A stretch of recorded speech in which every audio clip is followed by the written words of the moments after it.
Hi viewers, welcome to our channel. ప్రస్తుతం మనతో పాటు ఇమ్మంది రామారావు గారు సీనియర్ జర్నలిస్ట్ ఉన్నారు. వారితో ఒకసారి మాట్లాడదాం. సార్ నమస్కారం సార్. నమస్తే బాబు. సార్, వైఎస్ఆర్ గారి లెగసీని షర్మిల గారు తీసుకోబోతున్నారు అన్న ప్రచారం జరుగుతుంది సార్. అంటే ఇప్పటి వరకు జగన్ గారికి ఆ లెగసీ ఉంది. ఇప్పుడు అది వైఎస్ఆర్ గారి లెగసీని షర్మిల గారు తన వైపు షిఫ్ట్ చేసుకునే ఒక ప్రయత్నం కూడా చేస్తున్నారు. అందుకోసమే వైఎస్ఆర్ గారి 75వ జయంతిని చాలా గ్రాండ్ గా సెలబ్రేట్ చేయబోతున్నారు అన్న ప్రచారం అయితే కొనసాగుతుంది సార్. దీనిపైన మీ ఒపీనియన్, మీరు ఏ విధంగా చూస్తారు దీన్ని? ఇది లెగసీ అనేది పోయిందండి. జగన్మోహన్ రెడ్డి పూర్తిగా వైఎస్ఆర్ని బలవంతంగా, కుటిలంగా, దుర్మార్గంగా ఆయన లెగసీని చంపేశాడు. కాస్త కూస్తో మిగిలినట్టయితే షర్మిలారెడ్డి కూడా చంపేసింది. వైఎస్ రాజశేఖర్ రెడ్డి ఎంత గుంభనంగా ఉండేవాడండి. వీళ్ళలాగా ప్రజలనే కాకుండా చెల్లెమ్మనేమో అన్నయ్య, అన్నయ్యనేమో చెల్లెమ్మ దెప్పుకుంటూ, బురద జల్లుకుంటూ, లాస్ట్కేమో క్యారెక్టర్ అసాసినేషన్లు కూడా చేసుకుంటూ జగన్ని ఆవిడ అవమానించింది, ఆవిడ్ని జగన్ అవమానం చేశాడు. నిందలు వేసుకున్నారు. అంటే చిచి అనిపించుకునే విధంగా బిహేవ్ చేశారండి. అది మనం తేటతెల్లంగా సుస్పష్టంగా చెప్పుకోవాలి. అక్కడ మన షర్మిల గారికి ఎందుకంటే అధ్యక్షురాలు పదవి ఇచ్చారు. ఆంధ్రాలో కాంగ్రెస్ పార్టీ కోమా స్టేజ్లో ఉంది. ఆఫీసులన్నీ మూతపడ్డాయి. దానికి జవసత్వాలు వచ్చి ఒకటైనా సీటు షర్మిల గెలుచుకుంటే ఆవిడ పదవికి పర్థం ఉండేది. ఆవిడ వాగ్దాటి మంచిదే, బాగా ఉపన్యాసాలు ఇస్తుంది. ఆ వాగ్దాటి ఎంత కేవలం పులివెందులకే పరిమితం అయిపోయింది. ఇప్పుడు ఆఫీసులు తెరిపించాలి, ఆఫీసుల్లో క్యాడర్ని ప్రోధి చేసుకోవాలి, కష్టపడి పనిచేసే వాళ్ళు చూసుకోవాలి. ఆ ఊళ్ళో ఉన్నటువంటి కాంగ్రెస్ లీడర్స్ మళ్ళీ ఆఫీసులు రప్పించాలి. వాళ్ళ సాధక బాధకాలు వినాలి. వాళ్ళకి పెన్షన్లు వస్తున్నాయి లేదా, వాళ్ళకు ఉన్న ఆర్థిక బాధలు ఏమిటి అంటే షర్మిల గారి తాలూకు బాధ్యతలు చెప్తున్నాను నేను. అవన్నీ లేకుండా ఒంటరిగా ఉంటుంది నేను రాజశేఖర రెడ్డి తాలూకు లెగసీ నిలబెట్టేస్తానంటే ఎలాగవుద్ది? రాజశేఖర రెడ్డి ఇలా చేశారా? పాదయాత్ర చేశాడు, ప్రజల సమస్యలు తెలుసుకున్నాడు, కొన్ని సమస్యలు తీర్చాడు. ఇంత జనంలో ఇంత బలంగా ముద్ర వేశారంటే ఎవరు ఊరికే ముద్ర వేసుకోరండి. ఆయన చేసినటువంటి సేవలు కూడా ఆలోచించాలి కదా. ఎంతసేపు రాజశేఖర రెడ్డి మీలాగా 2 సంవత్సరాల్లోనూ 4 సంవత్సరాల్లోనూ వాళ్ళకి పదవులు వచ్చేలేదు. 30 ఏళ్ళు కష్టపడితేనే రాజశేఖర రెడ్డి పాదయాత్ర చేయగలిగాడు. అది మర్చిపోతే ఎలాగవుతుంది? అందువలన షర్మిల లెగసీని నిలబెడతామని కూడా అందరూ అనుకుంటారండి. మన జగన్మోహన్ రెడ్డి కూడా రాజశేఖర రెడ్డి పేరు నిలబెడతాను, నన్ను ఒక 6 మాసాలు చూడండి, 6 మాసాలు నా పరిపాలన బాగలేకపోతే గల్లా పుచ్చుకొని అడగండి అని చెప్పాడు. అంటే ఇక్కడ లెగసీని నిలబెడతాననే మాట కంటే ప్రజల్లోకి వెళ్ళి సేవ చేయడమే కొంచెం ప్రధానమైనటువంటి అంశం అండి. తర్వాత రెండవది ఏంటంటే ఆవిడ మీద కొన్ని తప్పుడు ఆరోపణలు ఉన్నాయి. మరి ఇవన్నీ కూడా కేవలం తప్పుడు ఆరోపణలే, నిజాలు కావని చెప్పుకోవాలి. ఒకప్పుడు షర్మిల అంటే ఆంధ్రదేశం అంతా వెంటబడేది. ఎప్పుడైతే జగన్మోహన్ రెడ్డి గారి తాలూకు ఆ వ్యక్తిగత జీవితంలోకి ప్రవేశించిందో తను వ్యక్తిగతమైన ప్రతిష్టను కోల్పోయింది.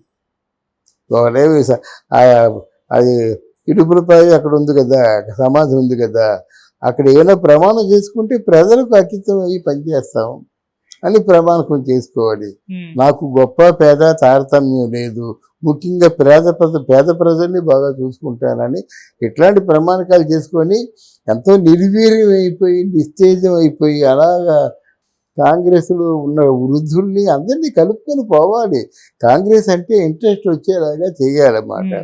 లేకపోతే ఈ కాంగ్రెస్ పార్టీ కూడా ఎవరు క్షమించాలి, కమ్యూనిస్టు పార్టీ లాగా తన ఉనికిని కోల్పోతుంది. ఎక్కడో పోటీ చేస్తుంది, పోటీ చేసేవాడికి ఏదో ఒక ప్రతిష్ట ఉంటుంది, ఒక కమ్యూనిస్ట్ లీడర్ గెలుస్తారు. కానీ కమ్యూనిస్టులు ఎంతమంది ఉన్నారంటే ఏం చెప్తారు?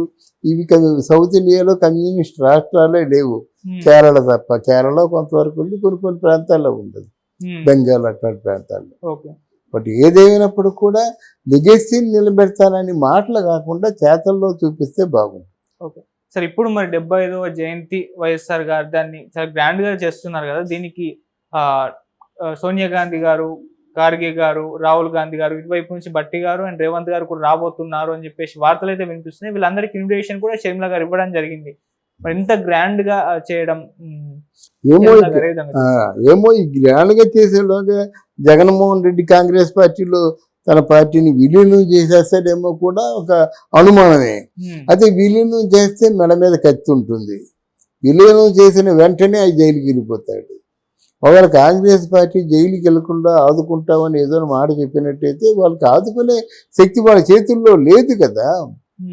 అది అందువల్ల ఇప్పుడు గ్రాండ్గా చేయడం అంటే కాంగ్రెస్ పార్టీని పునర్వైభవం వచ్చేలాగా చేయడం.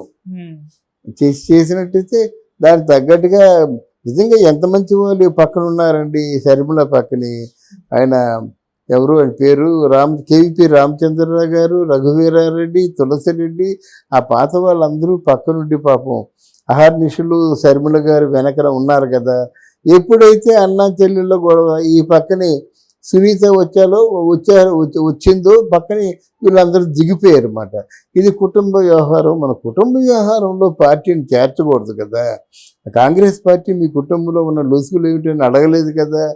ప్రజలు చాలు కష్టసుఖాలు తెలుసుకొని ప్రజలకి సేవ చేసే మార్గంలో నడుచుకోమని చెప్పింది. కానీ కుటుంబ తగాదాలు తీర్చడానికి కాంగ్రెస్ పార్టీ లేదు. ఓకే సార్, మరి ఇప్పుడు షర్మిల గారు సెలబ్రేట్ చేస్తున్న ఈ 75వ జయంతి వేడుకలకు జగన్మోహన్ రెడ్డి గారికి ఆహ్వానం అందిస్తుందా? జగన్మోహన్ రెడ్డి గారు వచ్చే అవకాశం ఉందంటారా సార్? ఆహ్వానం అందకపోయినా పుట్టినరోజు రావాలి కదండి. అది ఆహ్వానంతో సంబంధం లేదు. జగన్మోహన్ రెడ్డికి షర్మిలకి పడకుండా ఎన్నిసార్లు వచ్చి వెళ్ళలేదు వాళ్ళు జయంతులకి వర్ధంతులకి. వాళ్ళదో టైము వీళ్ళదో టైము. అది అందువల్ల అది పెద్ద ఆటంకం కాదు. అయితే ఇక్కడ జగన్మోహన్ రెడ్డి తాలూకు ఆలోచనలే చాలా వక్రంగా ఉన్నాయి కనుక ఏం చేస్తాడు అని నాకైతే ఆయన తాలూకు నిర్ణయాల మీద ఇంకా కత్తి మీద సౌండ్ చేస్తూనే ఉన్నాడు ఆయన. ఎందుకంటే మామూలు మర్యాదగా తప్పైపోయింది, ప్రజలకి నిన్ను చేరుకోలేకపోయాను, అందుకు పశ్చాత్తాపడతాను, అప్పుడు ఈ 5 సంవత్సరాలు మీ సమస్యల పరిష్కారం ఈ దిశగా నేను ఆలోచిస్తానని ఇలాగేదో చెప్పుకోవాలి. ఇంకా తెలుగుదేశం జనసేన మోసం చేశారు, ఇంకా నన్ను చేశారని చెప్పేసి అంతకుముందు పార్టీ అధికారంలో ఉన్నప్పుడు ఎలాగైతే తిట్టాడో ఇప్పుడు అలాగే తిడితే ఇక ఆయనలో మార్పు ఎక్కడి నుంచి వస్తుంది? ప్రజలు అలా మార్పు చేసుకుంటారు. Okay sir, thank you so much sir. Thank you అమ్మా, థ్యాంక్ యూ వెరీ మచ్.